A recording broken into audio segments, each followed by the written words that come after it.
માનनीय મુખ્યમંત્રીશ્રીએ ખૂબ ઉદારતાથી ખેડૂતોનું આર્થિક હિત સર્વોપરી રાખીને એક મહત્વનો ઉદાર નિર્ણય એ લીધો છે। જે કિસાનના ખેતરમાંથી વીજ લાઈન પસાર થતી હોય, વીજ ટાવર ઊભો કરવાનો હોય, એના બદલે ખેડૂતોને આપવામાં આવતા વળતરમાં સરકારે વધારો જાહેર કરવાનો નિર્ણય લીધો છે। આ નિર્ણયથી રાજ્યના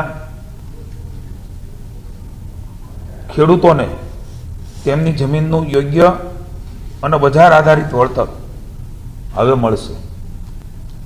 ખેડૂતોના ખેતરમાંથી પસાર થતી વીજ લાઈન માટે અત્યાર સુધી ખેતરમાં વીજ પોલ કે લાઈન નાખવા માટે ખેડૂતોને જંત્રીના બમણા લેખે વળતર ચૂકવવામાં આવતું હતું। કેટલીક વિસંગતતાઓ પણ ધ્યાનમાં આવી, કેટલીક લાગણીને ધ્યાનમાં રાખીને પણ રાજ્યમાં જિલ્લાઓ દ્વારા નિર્ણય થયો, ડીએલવીસીમાં નિર્ણય થયા। જમીનના પ્રવર્તમાન ભાવ એટલે કે માર્કેટ રેટ એના બમણા ચૂકવવાનો ખેડૂત હિતલક્ષી નિર્ણય એ સૌપ્રથમવાર ગુજરાત રાજ્યમાં રાજ્યની ભાજપની સરકારે લીધો છે।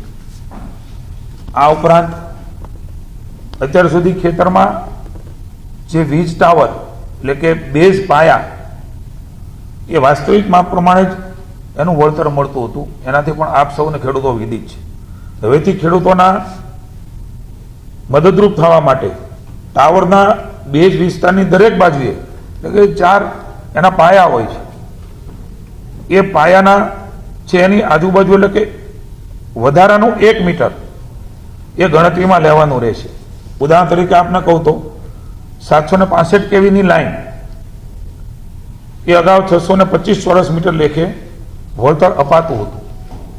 હવેથી આ 1 મીટર વધવાના કારણે એની જો ગણતરી કરીએ તો 729 ચોરસ મીટર લેખે આ રકમ એ ચૂકવવામાં આવશે।